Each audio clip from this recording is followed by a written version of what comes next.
horse.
Penis.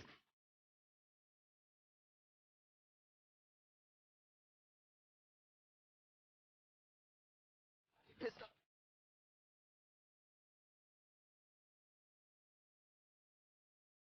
Rave.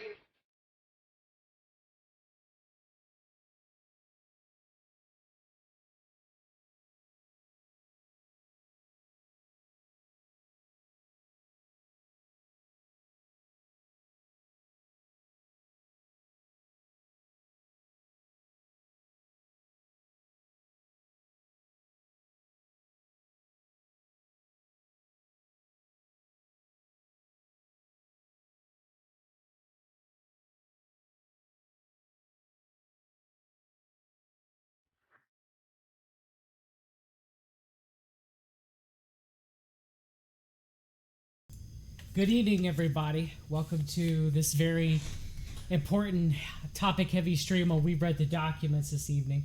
My name is John Brisson, and we're going to discuss the connections between Donald Trump and Jeffrey Epstein, which I think are very numerous amount of connections between the two, as much as Clinton and Clinton and Epstein, in my opinion.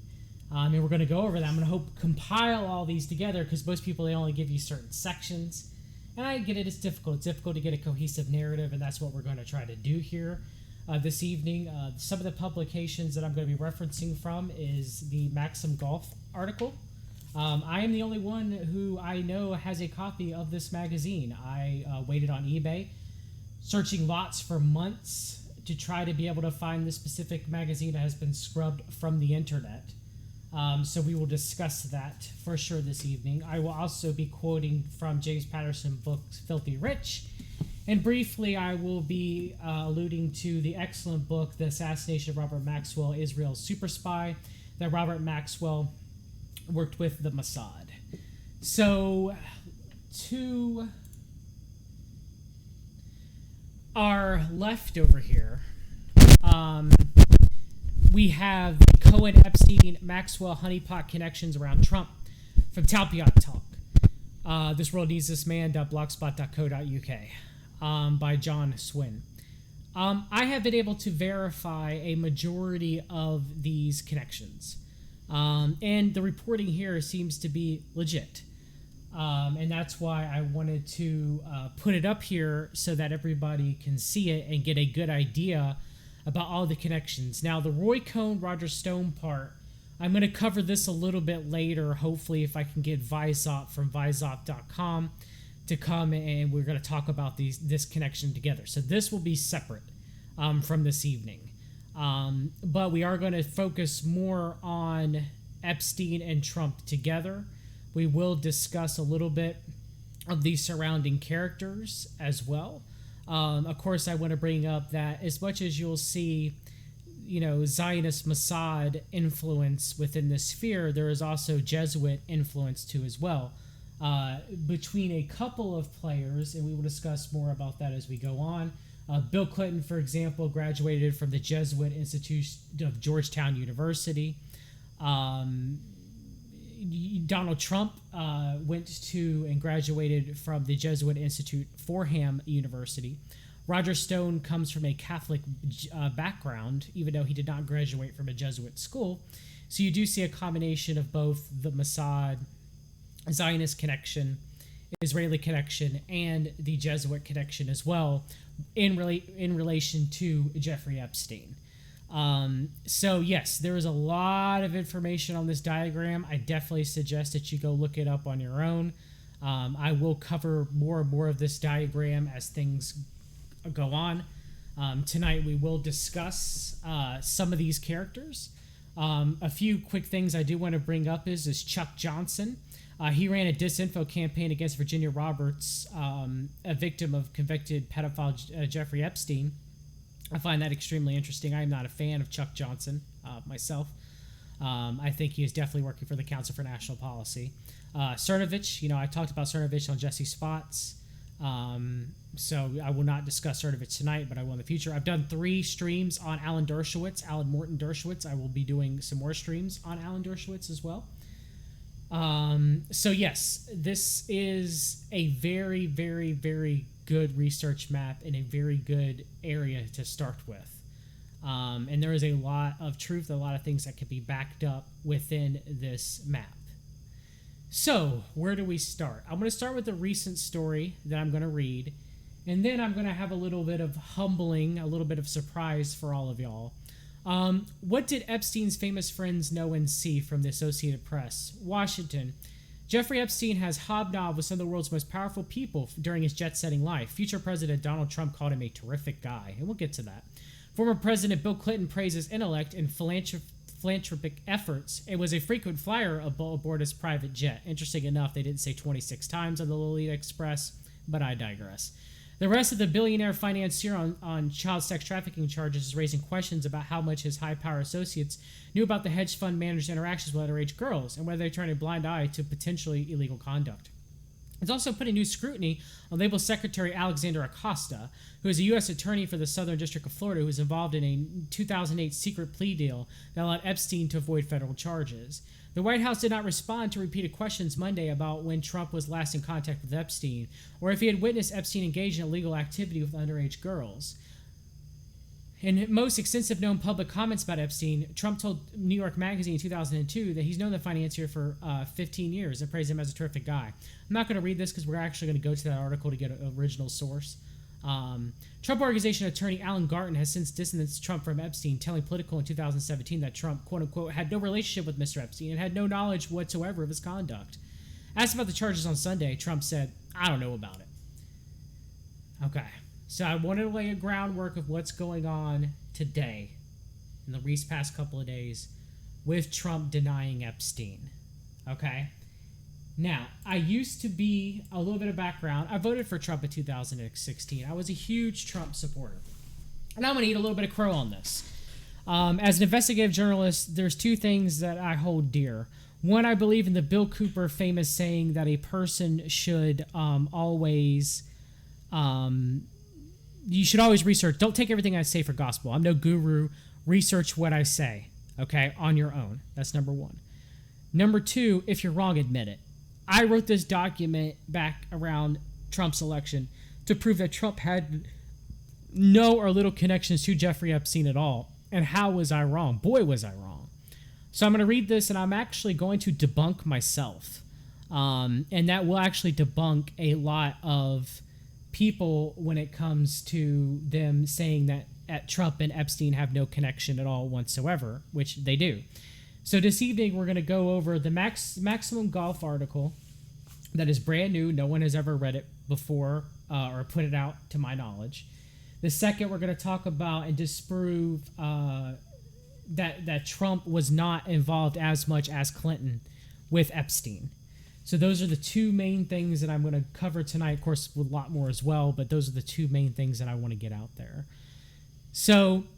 currently, most of us are aware that Jeffrey Epstein is a convicted billionaire pedophile. Was Trump's friends with Epstein? Yes, he was. Is Trump a pedophile? I doubt it. Some people will argue that how could Trump not have known that Epstein was a pedophile? I believe that he did, however, know this to be true. I'm not arguing that at the very least he had inklings, but the facts show that Trump is not a pedophile, unlike Epstein. Heck, Trump mentioned about Epstein in early 2000s before he brought to trial and convicted. I've known Jeff for 15 years. Terrific guy, Trump booms from a speakerphone. He's a lot of fun to be with. Is even said that he likes his beautiful women as much as I do. And many of them are on the younger side. No doubt about it, Jeffrey enjoys his social life. Did Trump dine with Epstein at his Palm Beach home? At least 3 times to my knowledge. 2 were celebrations for other people. What do we know at least one of those times Trump dined with Epstein's help in the kitchen? According to Epstein's butler, Juan Alisi.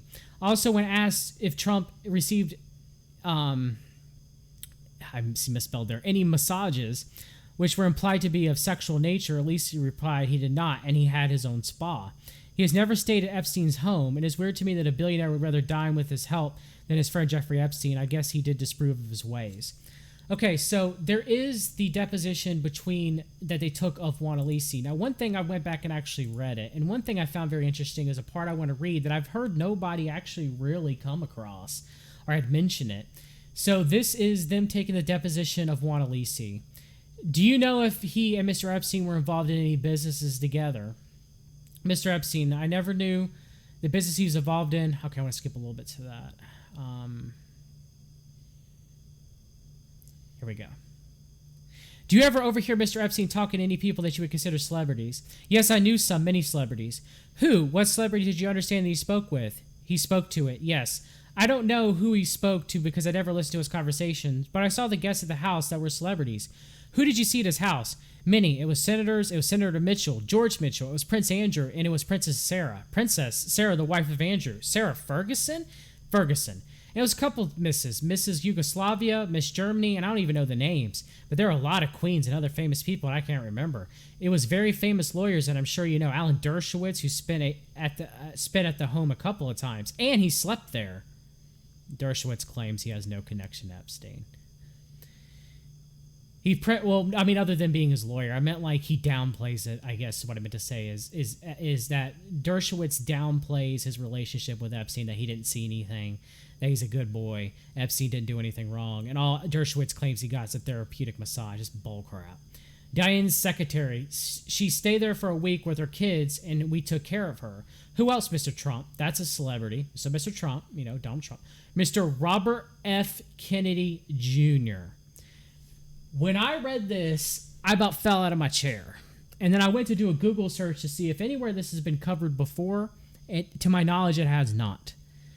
Now, I'm a big health researcher too as well. And Robert F. Kennedy Jr. is a strong anti-vaxxer. This shocked me.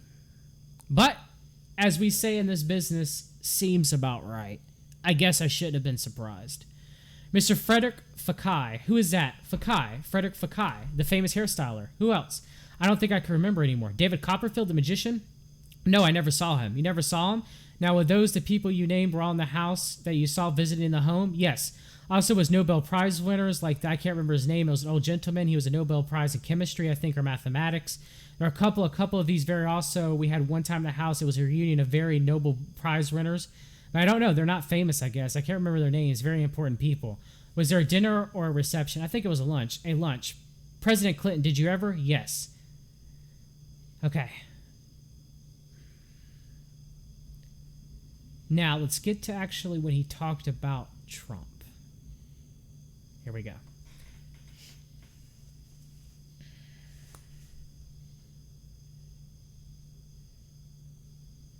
Dershowitz came pretty often, according to Juan Alisi. I want to put there, he would stay at least 4 to 5 times a year. He'd stay typically 2 to 3 days. I want to put that out there. Do you have massages? Sometimes he was there. Yes, a massage was like a treat for everyone. If they call it, we call it a massage, they have a massage. So Juan Alisi says that at least Dershowitz had at least a massage. Dershowitz says he did. It was a therapeutic massage, but possibly more. It is possible. Now, Mr. Trump had a home in Palm Beach, correct? Uh-huh. So he didn't come here and stay there, did he? No, never. He would come for a meal. He would come, have dinner. He never sat at the table. He eat with me in the kitchen. Did he ever have messages while he was there? No, because he's got his own massages while he was there with messages. No, because he's got his own spa. Sure. So, he might not have see, the thing is Trump is good friends with Epstein. So when you're good friends at someone's home, and let's say that Epstein's not eating at the table, and Juan Alisi's in the kitchen, okay? Or the chefs are in the kitchen, or whoever's in the kitchen. And Trump goes in there, he's like, hey, make me some food. Maybe Trump sits down and eats, and maybe he's eating a sandwich in his hand, and he's not eating at the table because the table's formal. And his friend Jeffrey Epstein's not there. Now, I know this is speculation, but still nonetheless. So he just starts chatting with these people. He's just talking with them. So that seems very logical to me that was what happened, because Juan Alisi didn't mention that when they were having parties or these big dinners that he would be eating specifically not at the table, but eat with Juan Alisi in the kitchen and the help. It didn't say, it could have been any time. So, again, it's not concrete at all in the slightest bit.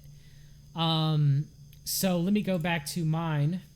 In addition, Trump borrowed Jeffrey Epstein from his Mar-a-Lago club due to him sexually assaulting an underage girl at the club. Now, I'm going to actually read from Filthy Rich instead. Actually, no, I'll read both. Bradley J. Edwards, Esquire, who's Virginia Roberts' lawyer, provided notice that he intended to take the deposition of Donald Trump. Edwards possessed a legitimate basis for doing so. A, the message pads confiscated from Epstein's home indicated that Trump called Epstein's West Palm Beach mansion on several occasions during the time period most relevant to Edwards' client's complaints. B, Trump was quoted in a Vanity Fair article about Epstein as saying, "I've known Jeff for 15 years, terrific guy. He's a lot of fun to be with. It's even said he likes beautiful women as much as I do, and many of them are the younger side, no doubt about it. Jeffrey enjoys his social life. Jeffrey Epstein, international money man of mystery. He's pals with past Nobel-winning scientists, CEOs like Leslie Wexner of The Limited, socialite Ghislaine Maxwell, even Donald Trump. But it wasn't until he flew Bill Clinton, Kevin Spacey, and Chris Tucker to Africa on his private Boeing 727 that he began to wonder who he is by Landon Thomas Jr. C, Trump allegedly banned Epstein from his Mar-a-Lago club in West Palm Beach because Epstein sexually assaulted an underage girl at the club. D, Jane Doe's 102's complaint alleged that Jane Doe 102 was initially approached by Trump at Mar-a-Lago by Ghislaine Maxwell and recruited to be by Maxwell, an Epstein underage sex slave. That is true. Mark Epstein's Jeffrey Epstein's brother testified that Trump flew on Jeffrey Epstein's plane with him. The same plane that Jane Doe 102 alleged was used to have sex with an underage girl was known as the Lolita Express. Trump has been to Epstein's home in Palm Beach. Epstein's phone directory from his computer contains 14 numbers for Donald Trump, including emergency numbers, car numbers, and numbers to Trump's security guard and horseman. Remember that. His phone directory from his computer, separate from Epstein's little black book, had Trump's personal information, a lot of Trump's personal information and contact information. Based on this information, Edwards reasonably believed that Trump may have been relevant information to provide in the cases against Jeffrey Epstein and provided notice of possible deposition. That is true. And as we read here, let me find it.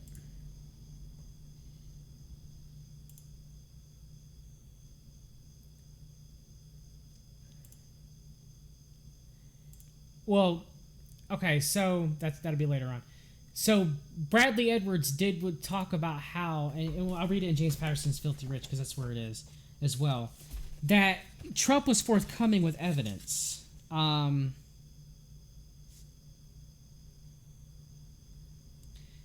So, when they contacted Trump, he was forthcoming with evidence, Bradley Edwards stated. And though that is true, and we'll hear about it in a little clip I'm going to play of Derek Bros from the Conscious Resistance about this. And props to Derek Bros as well. Go follow him. Go subscribe and follow his work on Jeffrey Epstein. It's excellent. Let's get Bradley Edwards in his own words real quick. Just whatever you can say on it. Obviously, our current president has had relationships with Epstein in the past, and there are those Katie Johnson and maybe other victims who have accused Trump of being involved in things like this. In my experience, Trump supporters will not listen to anything along those lines. Obviously, we're not a court of law here right now, but are those claims that case was dropped? It was dropped before it went to court. In your opinion, as a lawyer and your experience, is there anything you can say as to the validity of those claims, or whether or not there will be any more about that? Nothing at all. The only thing that I can say about President Trump is that he is the only person who, in 2009, when I served a lot of subpoenas on a lot of people, or at least gave notice to some pretty connected people that I wanted to talk to them, he is the only person who picked up the phone and said, "Let's just talk. I'll give you as much time as you want. I'll tell you."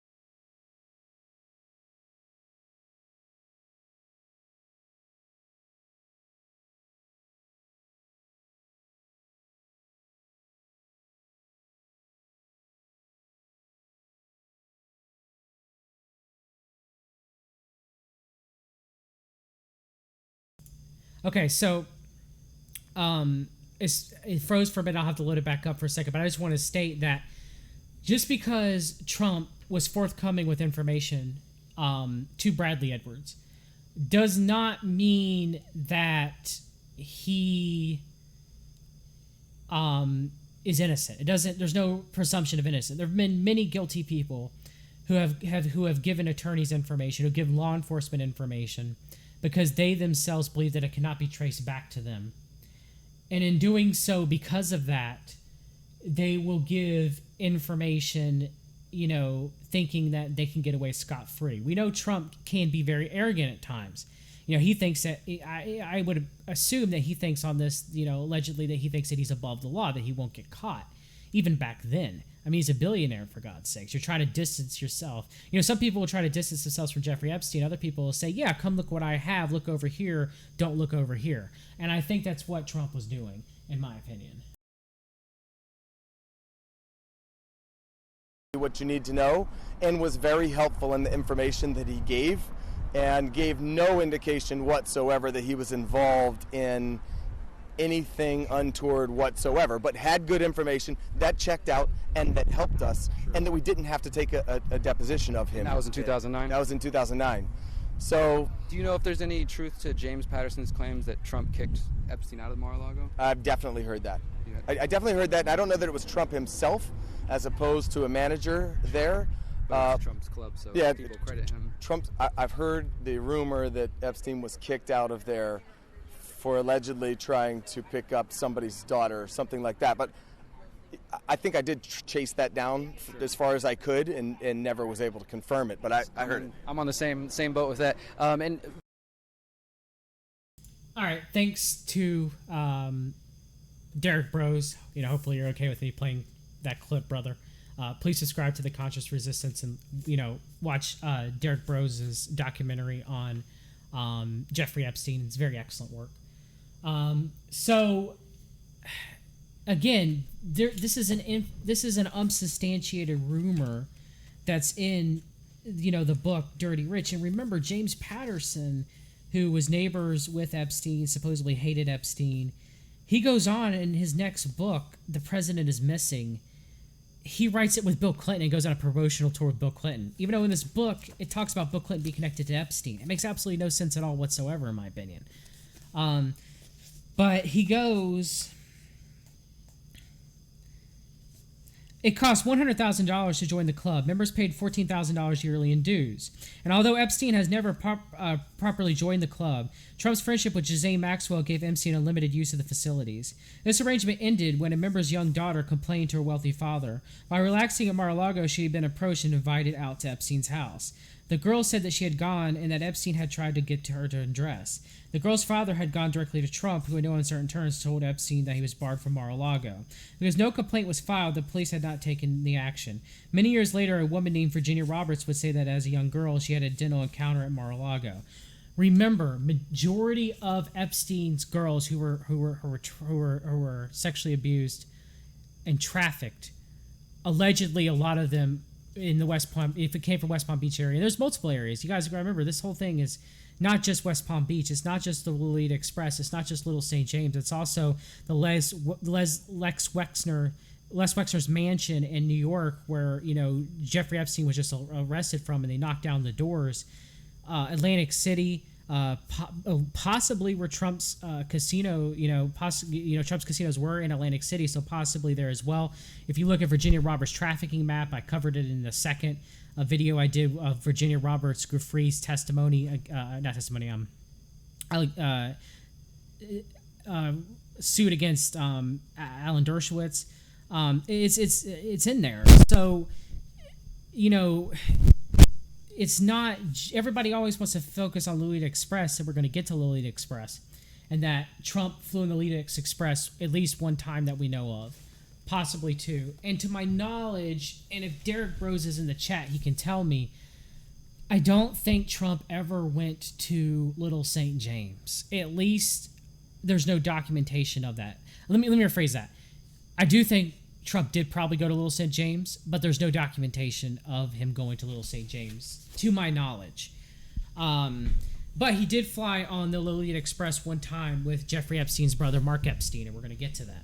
And we're also going to get to why, Clinton's flew 26 times, but why didn't Trump fly more than once? Is it because Trump had his own private freaking jet?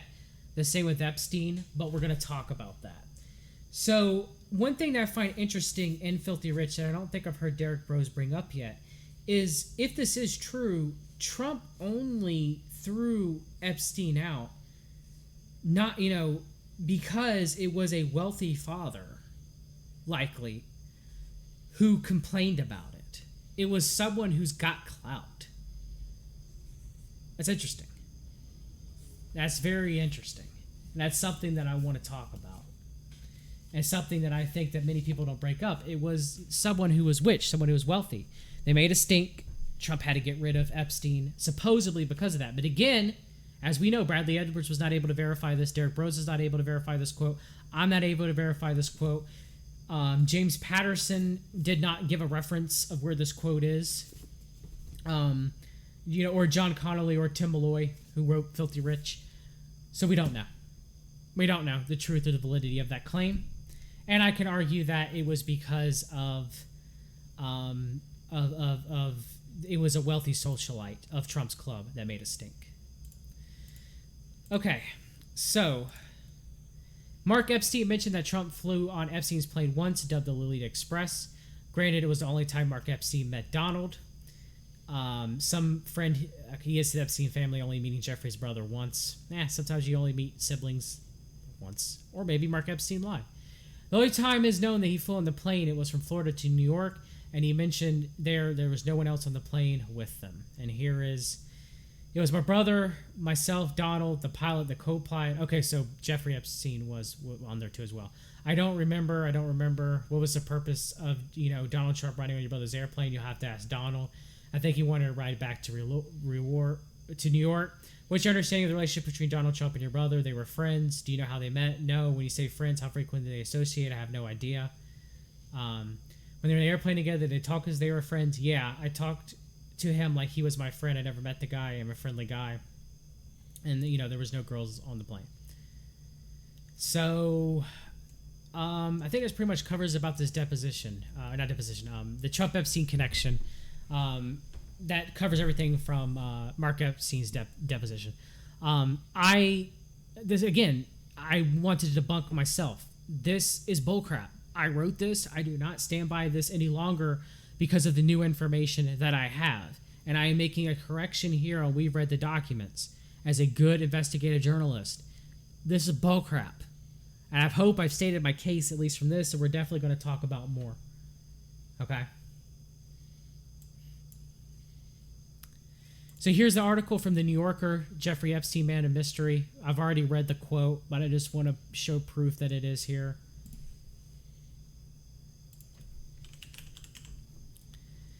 Donald Trump, I've known Jeff for 15 years, terrific guy. He's a lot of fun to be with. It is even said that he likes beautiful women as much as I do.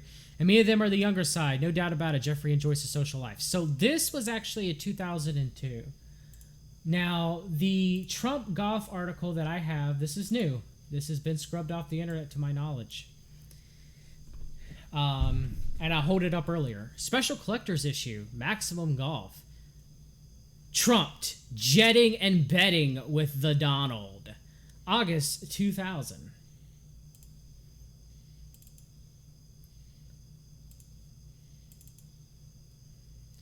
The Trumpster!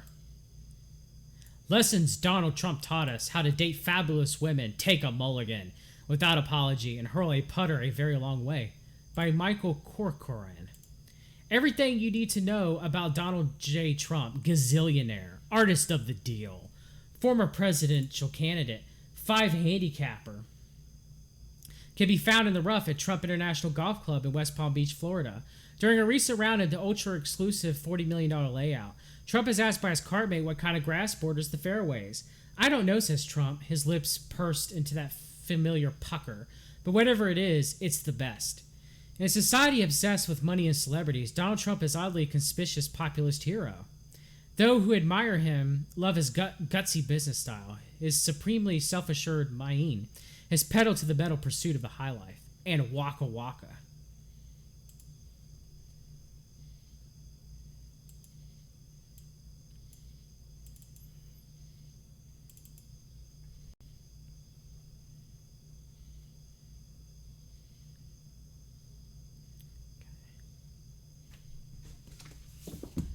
Hold on, I might have cut a little bit off when I scanned it. Sorry about that. I'll pull it up and make sure, because that Waka Waka part didn't end.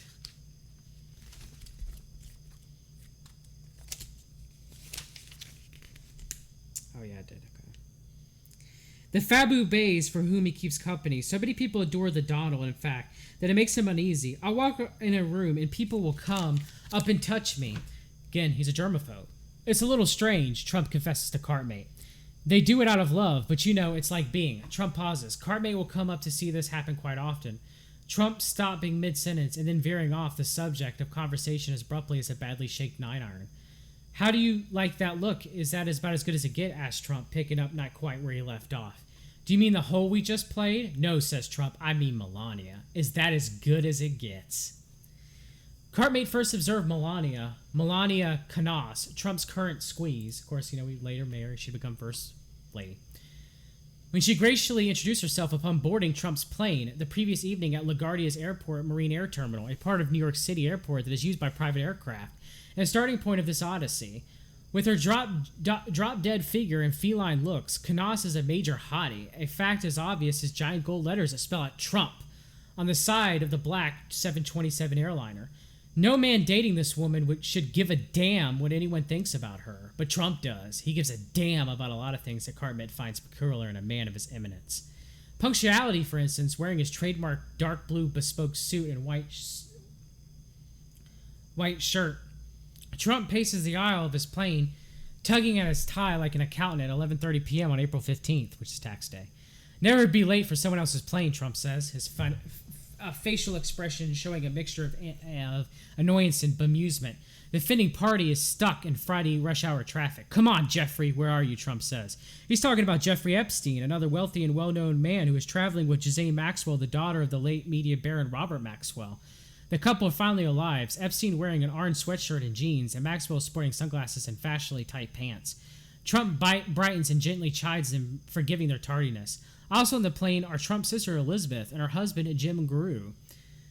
Apparently eager to speak with Trump, Grew raises abruptly from his seat and turns to the Donald, pressing a hand against a white leather-covered cabin ceiling for balance and rushing impulsively into whatever it was he has to say.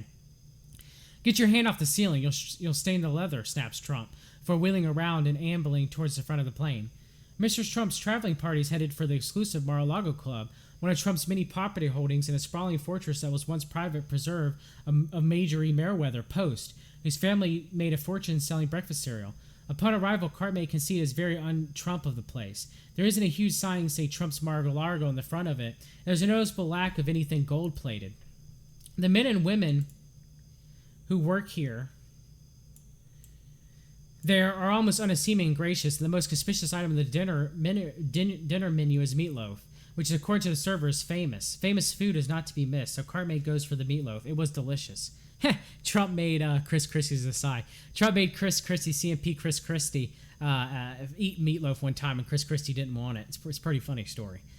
The next morning, Cartmate hooks up with Trump at the nearby Trump International Golf Club, which is a work in progress. Trump started playing golf at the public course in Philadelphia called Cobb's Creek when he was a student at the University of Pennsylvania Wharton School. Now he's divided headlong into a golf course development and plays the game with the same zeal he is shown for erecting buildings in Manhattan and casinos in Atlantic City. After greeting Cartmate, Trump heads for a spectacular practice area where real greens dot the landscape to bedding. Okay, I ain't gonna read about golf, but I will provide these documents if anybody wants to read them. We got a lot of ground to cover tonight, but there is one interesting thing on here that I want to make note on the final page.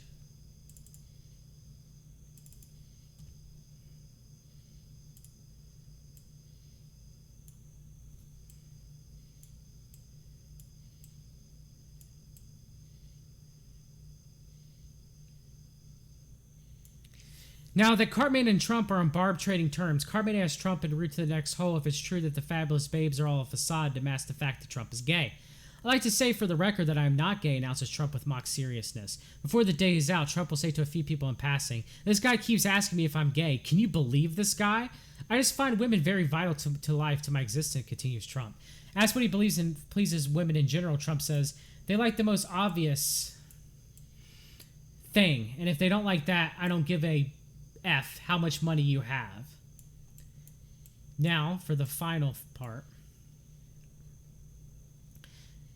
Trump needs no convincing on one point, however. As he scans the diners on the veranda, a young socialite catches his eye. "There's nothing in the world like first-class talent," says Trump, affirming that in the eyes of the American public, he would have made one hell of a president.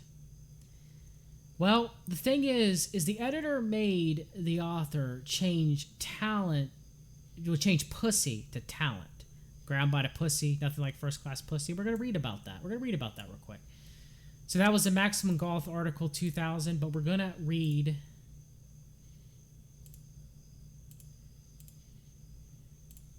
Newsweek. Donald Trump, "There's nothing in the world like first-class pussy." Americans haven't heard the latest of President Donald Trump's so-called locker room banner. During an interview for the since-shuttered Maximum Golf magazine, Trump referred to a young socialite as Mar-a-Lago resort, told a reporter, "There's nothing in the world like first-rate pussy." Lou comment never made it into the magazine, according to the Daily Beast, because an editor told the reporter who spoke to Trump for the journalist Michael Corcoran. Actually, I'm going to click on the original Daily Beast article. Let's go even closer to the source.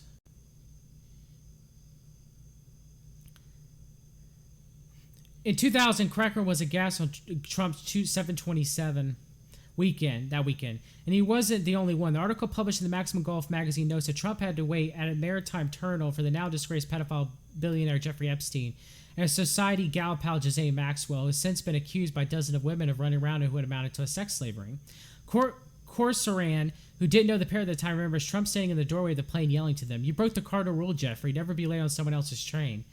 Though not mentioned in the article, Corcoran now recalls a young woman boarding with him. "Quote unquote, I honestly couldn't guess her age, but she was young, made up to look older," he said, adding that nothing untoward happened during the flight. Again, people will say, "Well, she was young but made to look older." Epstein wasn't making 18-year-old girls look 25. He liked them young. Allegedly, the younger the better. So if that's the case, it's likely that the girl was under the age of 18 and made to look older people. So if anybody sits here and freaking says to me that it's the opposite, you don't know much about the Epstein case at all. So when did Donald Trump get his plane? That's another good thing that we should research. So Donald Trump actually got his own private jet that he was using purposely for himself in 1997, as far back as then. So again, the Lead Express, during the time it was flying, during the time Trump had his own private jet, Trump would have used his own private jet. So let's talk about a little bit about Trump's modeling agencies. And Epstein is connected in this as well.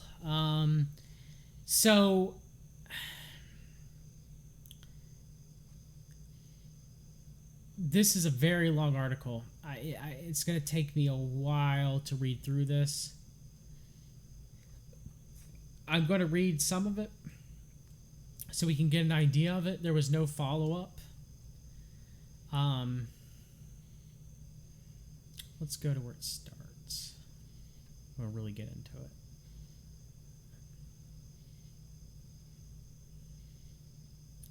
John Casablancas was a Brooklyn-born son of wealthy Spaniards, highly educated and handsome.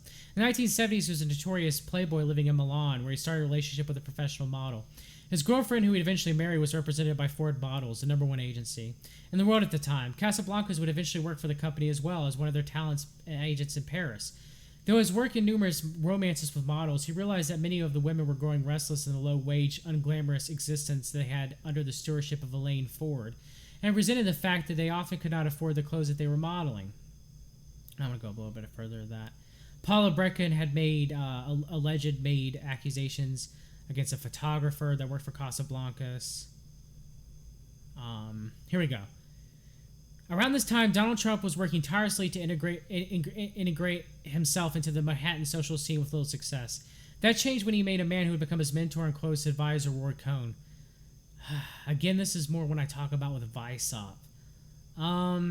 We've got so much to cover. I recommend listening to Ed Opperman's interviews and his work on Jeffrey Epstein and his work on the modeling agencies and the allegations against Donald John Trump. That way, we'll have a little bit more to go on. There are very much connections, because Epstein was allegedly picking up these girls for quote unquote modeling too as well. So, John-Luc Brunel, who's part of Epstein, Casablancas, Trump, Epstein, they're all connected in this underage modeling scam. Allegedly, Donald Trump would bring underage, or even sometimes of age, younger European girls over to the States using H-1B visas allegedly for his own modeling agency. So yeah, I would definitely read this article. I will link it into the show notes if you want to know more about it. I'll cover more about this in another episode probably when I'm able to interview VISUP about Trump and the modeling connections. But follow Ed Opperman and the girl that he interviewed recently. I want to get that. She had made claims and talked about Trump modeling and talking about underage girls being around Trump and modeling. I will have to find it. It's not on Ed Opperman's. Actually, it is. I think it's on his YouTube channel. No, it is not. That I can see, but I will definitely get you. I will link that in the show notes as well, if you want to listen to that. But let's move on. No,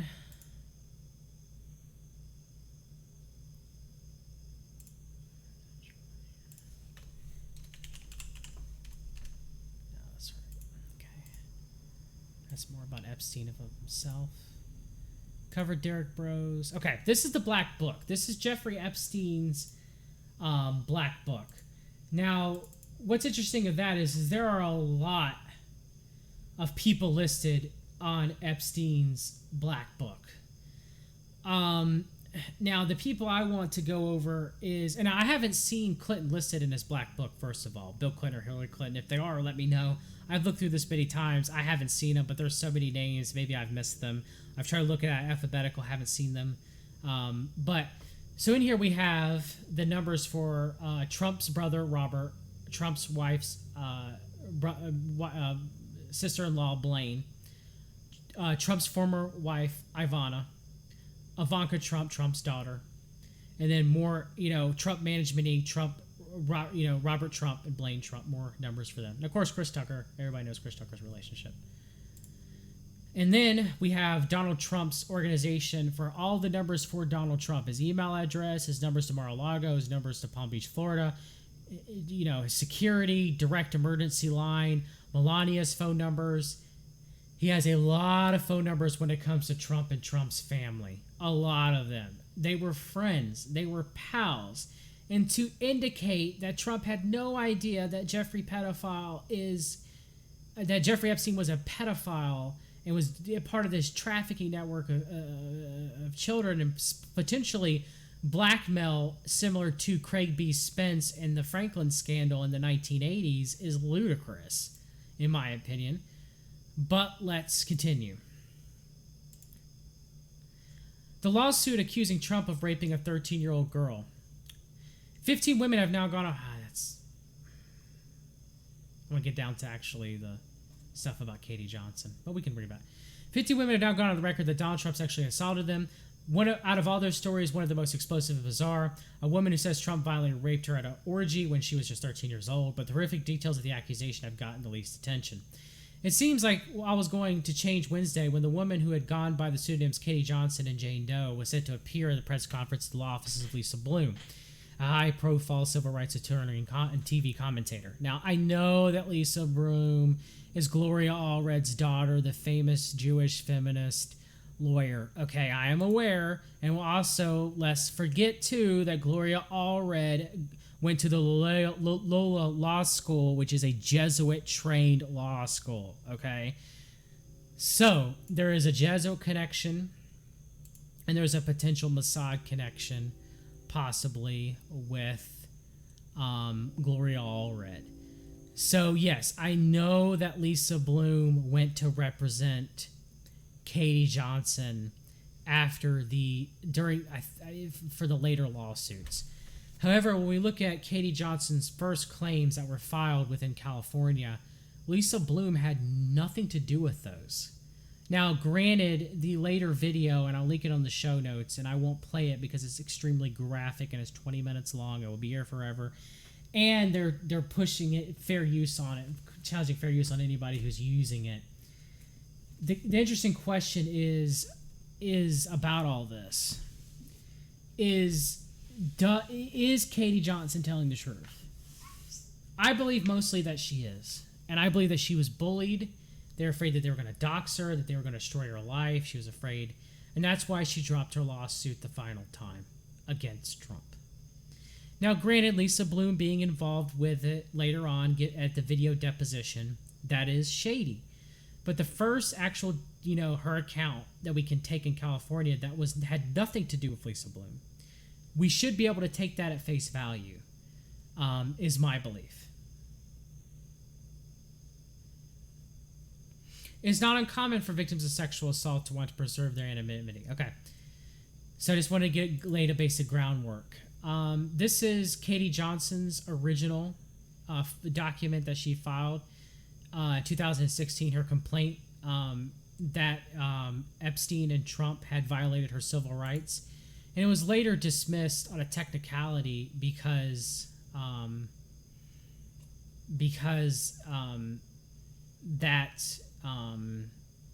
she incorrectly filed it. Now, granted, again, mail was returned of the address that Katie Johnson had put for the lawsuit. Katie Johnson does have some flaws against her character. She is a drug addict, or at least was a drug addict. She has debt. But she's a human being who was sexually traumatized at an early age. That's going to have some effect on your soul, some effect on your psyche. And to this day, she still hasn't wavered from her testimony. Alicia Owen did not waver for her testimony in the Franklin cover-up. Yes, Troy Bonner did later, and however, Troy Bonner turned to drugs. It was a very tragic case, similar to Katie Johnson, to cope with his sexual molestation. But Alicia Owen actually made something of her life, and she's a true hero. So, if all they have against Katie Johnson is her later connections to Lisa Bloom, and her being, her mail being returned to an address that she was not currently residing in, knowing her sordid passive drug addiction, possibly being homeless or living from house to house, possibly, then I find that just very, very, just weak evidence against her. I'm going to have to, church up the language a little bit for her complaint. I'm going to read some of it. I definitely think it's worth looking at. And then we're going to go a little bit further into Katie Johnson. and then we're going to read a little bit about Maria. The plaintiff, Katie Johnson, alleges that the defendants Donald John Trump and Jeffrey Epstein did willfully and with extreme malice violate her civil rights under 18 U.S. Code 2241 by sexually and physically abusing plaintiff Johnson by forcing her to engage in various perverted and depraved sex acts, by threatening physical harm to plaintiff Johnson and also her family. The plaintiff, Katie Johnson, alleges that the defendants Donald John Trump and Jeffrey E. Epstein also did willfully and with extreme malice violate her civil rights under 42 U.S. Code 1985 by conspiring to deny plaintiff Johnson her civil rights by making her their sex slave. The plaintiff, Katie Johnson, alleges she was subject to extreme sexual and physical abuse by the defendants Donald John Trump and Jeffrey Epstein, including forcible rape during a 4-month span, covering the months of June, September 1994, when plaintiff Johnson was still only a minor of the age of 13. The plaintiff, Katie Johnson, alleges she was enticed by promises of money and a modeling career to attend a series of underage sex parties held at the New York City residence of defendant Jeffrey E. Epstein and attended by defendant Donald John Trump. On the first occasion, if you guys heard that earlier, just a minute ago, someone shot a gun outside of my shed. If you heard that loud boom, that's what it was. But I'm going to continue. If I die here or something happens to me, it is what it is. On the first occasion involving the defendant, Don Trump, the plaintiff, Katie Johnson, was forced to manually stimulate defendant Trump with the use of her hand upon defendant Trump's erect penis until he reached sexual orgasm. On the second occasion involving the defendant, Donald John Trump, the plaintiff, Katie Johnson, was forced to oral copulate defendant Trump by placing her mouth upon defendant Trump's erect penis until he reached sexual orgasm. On the third occasion involving the defendant, Donald John Trump, the plaintiff, Katie Johnson, was forced to engage in a natural lesbian sex act with her fellow minor and sex slave, Maria Doe, age 12, for sexual enjoyment of defendant Trump. After the sex act, both minors were forced to orally copulate defendant Trump by placing their mouths simultaneously on his erect penis until he achieved sexual orgasm. After zipping up his pants, defendant Trump physically pushed both minors away while angrily berating them for the poor quality of their sexual performance. On the fourth and final sexual encounter with defendant Donald John Trump, the plaintiff, Katie Johnson, was tied to a bed by defendant Trump, who then proceeded to forcibly rape plaintiff Johnson.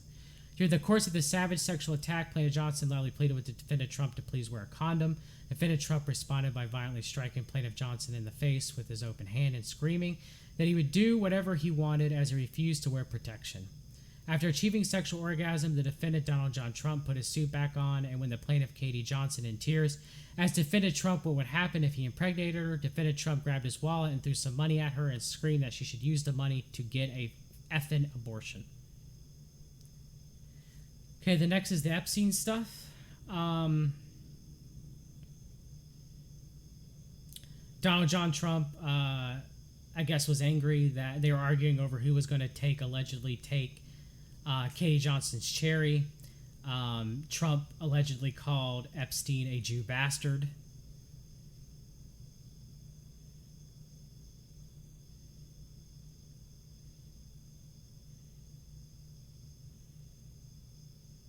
Okay. Tiffany Doe, a former trusted employee of the defendant Jeffrey E. Epstein, has agreed to provide sworn testimony in the civil case and other future civil or criminal proceedings, fully verifying the authenticity of the claims of the plaintiff, Katie Johnson. Witness Tiffany Doe was employed by the defendant Jeffrey E. Epstein for more than 10 years as a party planner for underage sex parties. Despite being subject to constant terroristic threats by defendants Epstein and Trump to never reveal the death of the underage sex parties, the details of these underage sex parties, in which scores of teenagers and preteen girls were used as sex slaves by defendant Epstein and defendant Trump, witness Tiffany Doe refuses to be silent any longer. So, Tiffany Doe's was not able to be verified, her actual identity by journalists, but Katie Johnson never waived in her claims. She dropped them out of fear, in my opinion. Later on, the two cases, the ones with Bloom. Now, later when she gives testimony with Bloom, she says a couple of things that are not substantiated in this original filing. One, when she gave Trump the first hand job, that Trump required her to wear gloves because of diseases. Second time, required her to wear a condom in her mouth for oral copulation, because Trump is a germaphobe. So yes, and there is mentioning of this girl Maria that took place.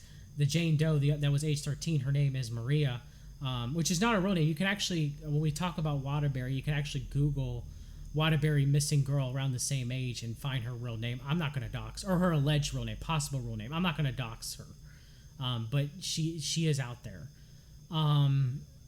So yeah, this is Maria, this other minor.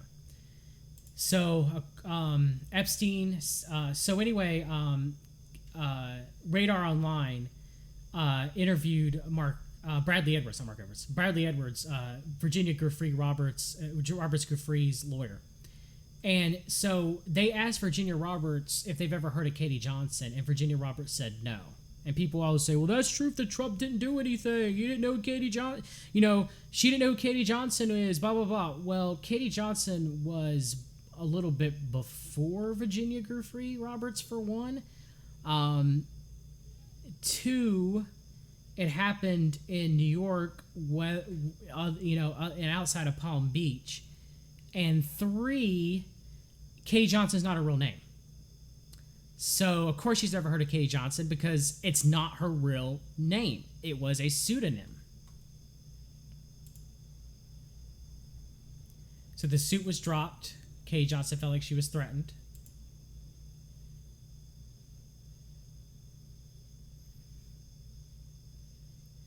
Welcome to Waterbury, the city that holds secrets that could bring down Trump, by Wayne Madison and Andrew Krieg.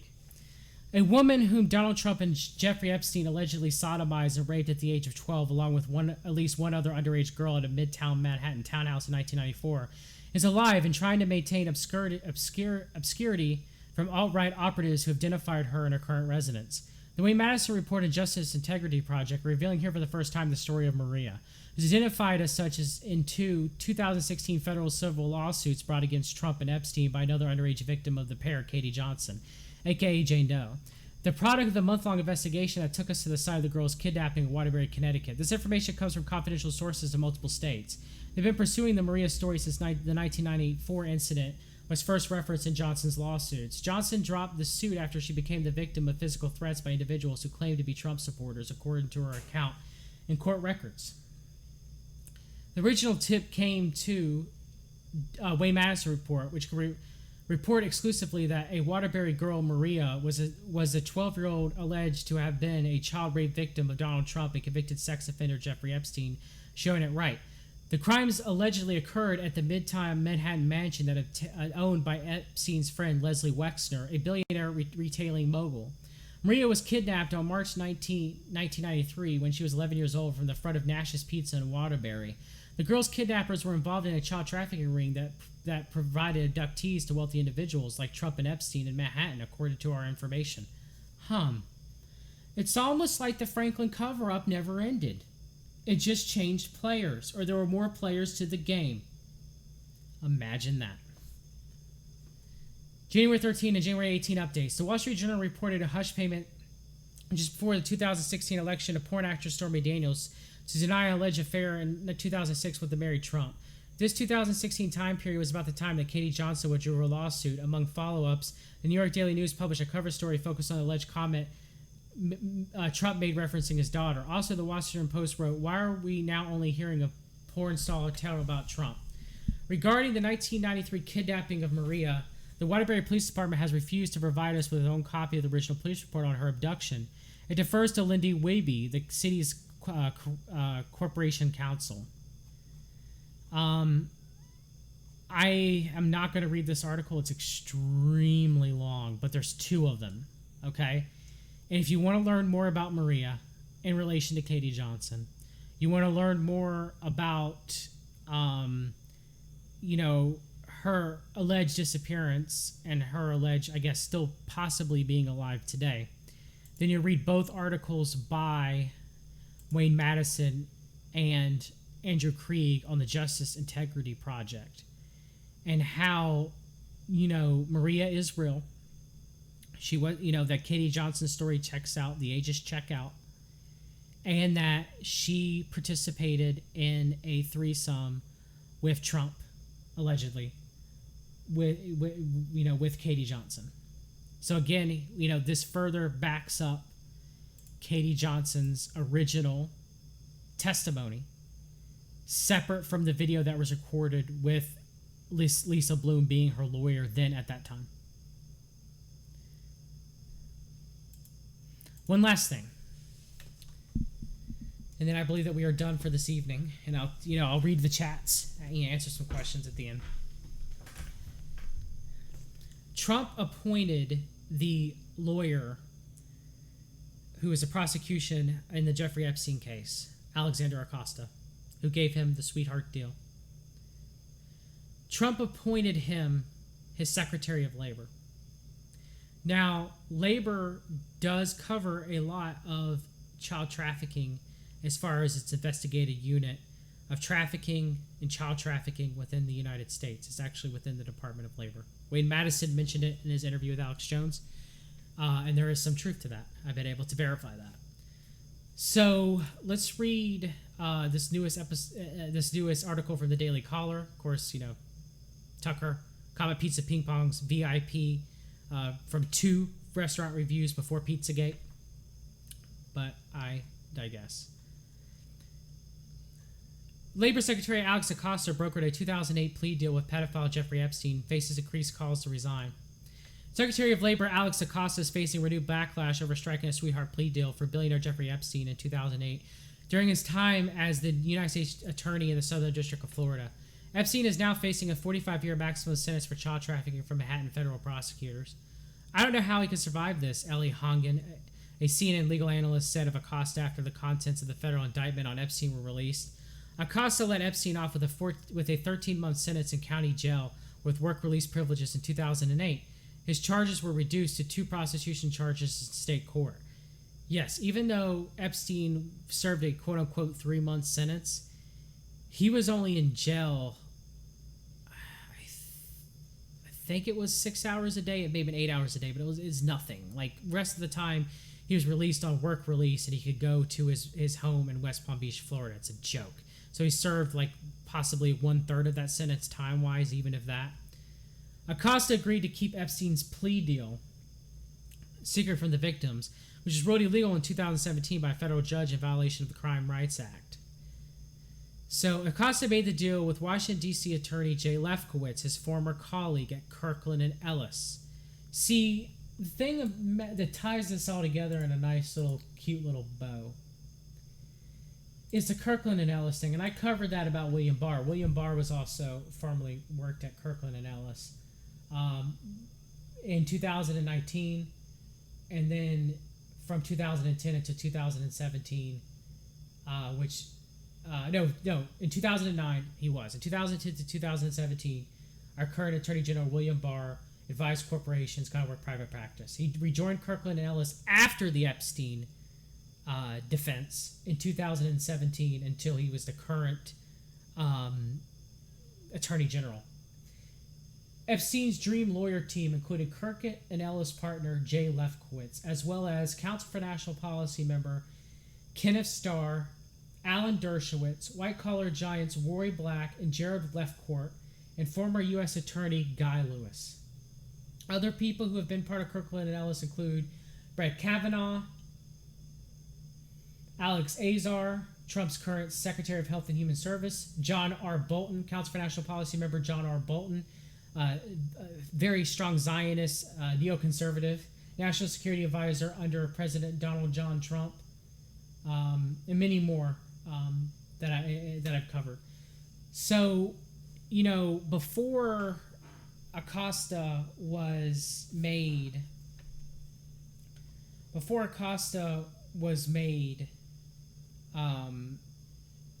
the U.S. Attorney in the Southern District of Florida, he worked for Kirkland and Ellis in the past, as well as he served as law clerk for former Supreme Court Justice Samuel Alito.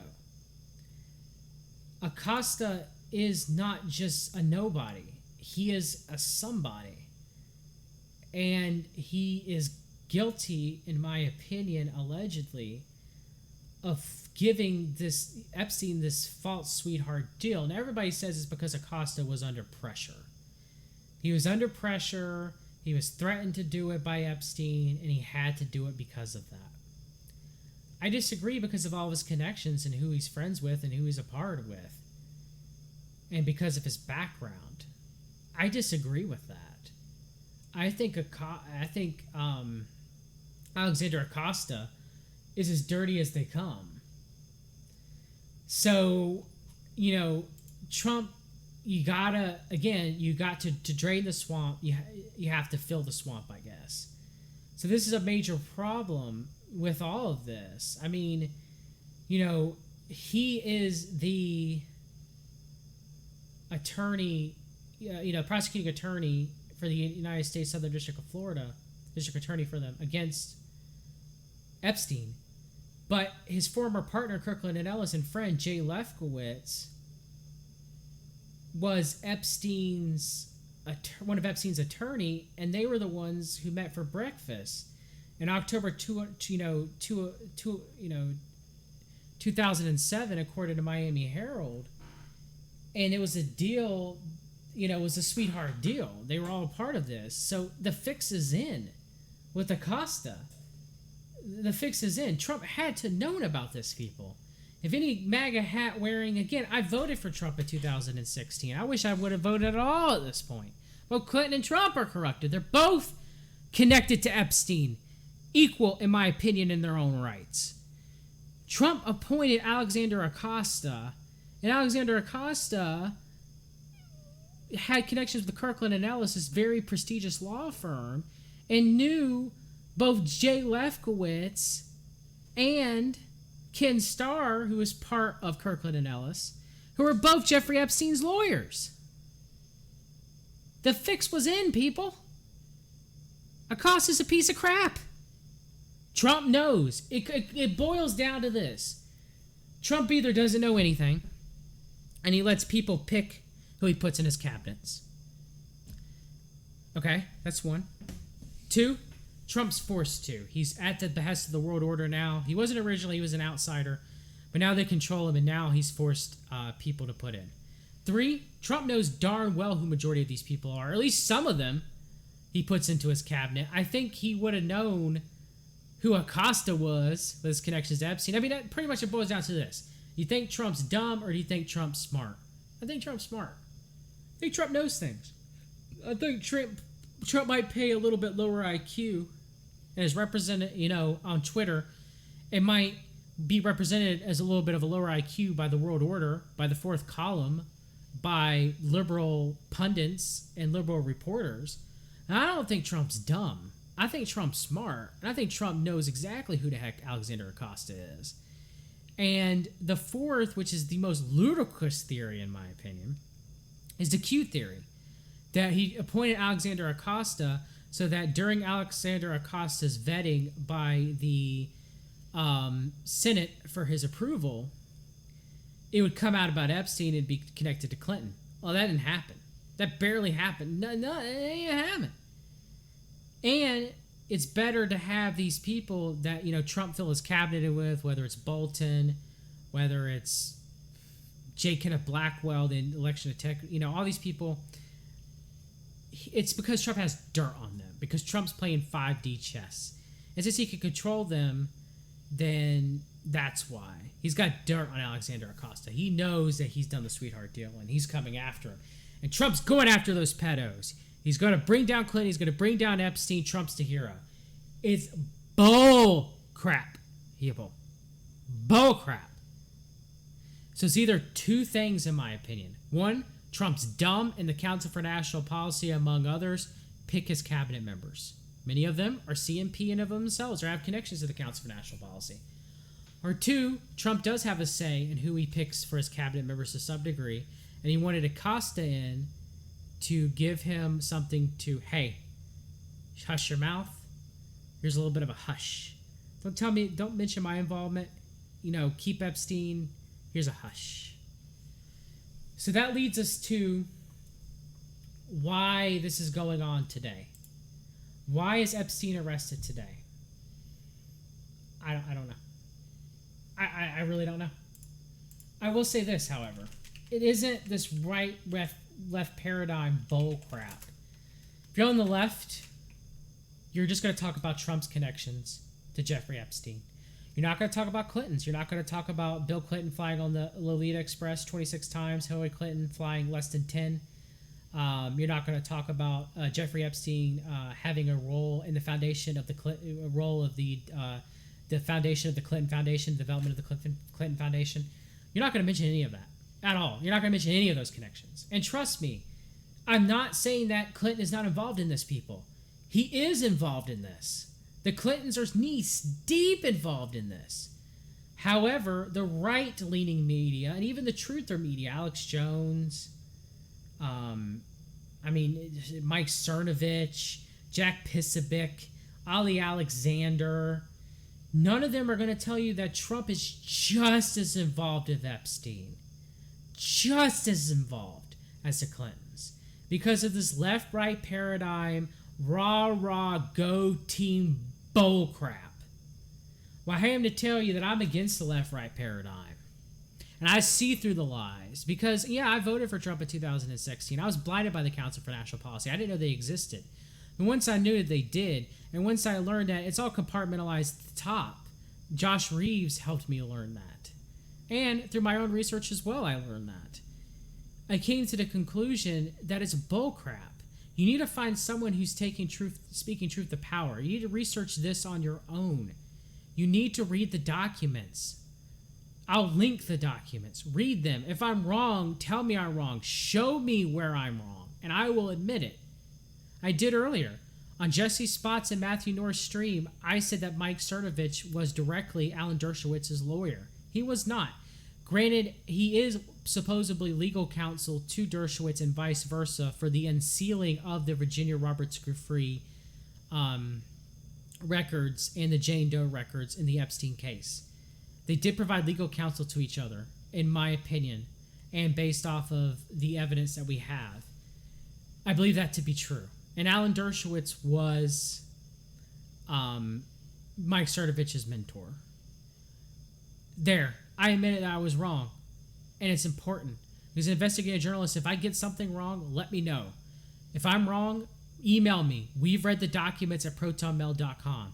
Show me the documents. Show me where I'm wrong. And I'll admit it. I will. Because that's what this is about to me. The truth. It doesn't matter about the left right paradigm. It doesn't matter about Trump. It doesn't matter about Clinton. It doesn't matter about which side wins. It doesn't matter any of that to me. They're both guilty as heck, in my opinion. And they both should be brought to justice, in my opinion. Anybody else in the in chats? We got any questions real quick? I hope I covered Donald Trump's numerous connections to Jeffrey Epstein very well tonight. I hope I went over my basic thesis. Hope it was a complete narrative of what I believe. That Donald Trump has known Jeffrey Epstein for a long period of time. They've been friends for a long period of time. They've been in circles as early as the early 90s to mid 90s with modeling.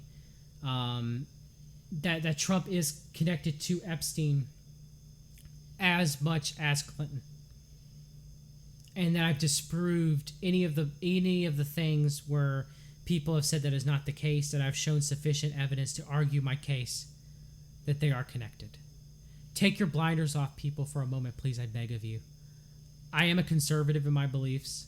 I am a moderate in some, but I still consider myself to be a conservative.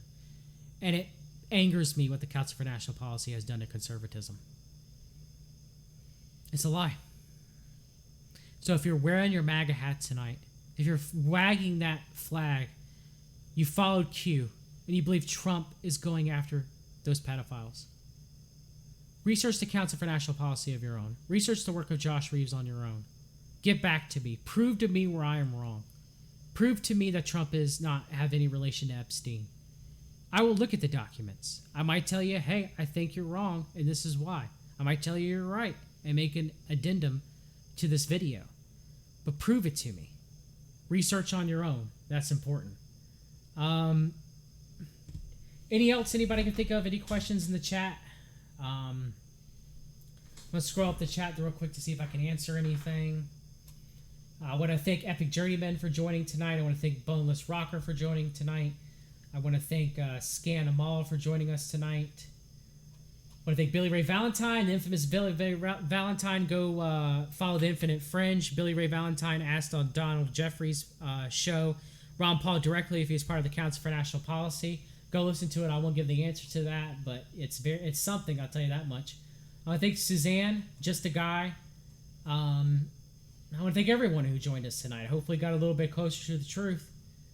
And hopefully that, we realize that there are truth to Donald John Trump's numerous connections to Jeffrey Epstein. And it's not just the Clintons.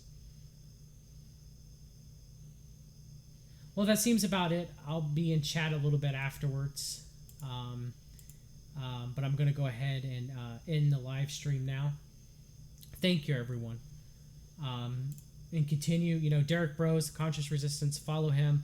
Look into his work on Epstein. Ed Opperman, Ed Opperman and I may have our disagreements from time to time, but Ed Opperman's work on Jeffrey Epstein's good. Pierce Redmond's work on Jeffrey Epstein is good, even though Pierce and I'm not a fan of Pierce's because he believes in the satanic panic narrative and pushes Lucian Greaves. However, his work on Epstein is sound. You have to separate the wheat from the chaff. William Ramsey's work on Jeffrey Epstein, go look that up. William Ramsey's Christian and Fighting for the Truth. I want to give a shout out. William Ramsey Investigates. I think that's really about it. If I've missed anybody in their research of Epstein, let me know. And I will add the links. Hiberian Age says don't forget the links. I will put all the links that I have in the video this evening. Everything that I have on this, and and to verify any of the claims that I made, I will post them. Because that is important. Because, as always, till next time, always read the documents. Take care, everyone. Good night. And Godspeed.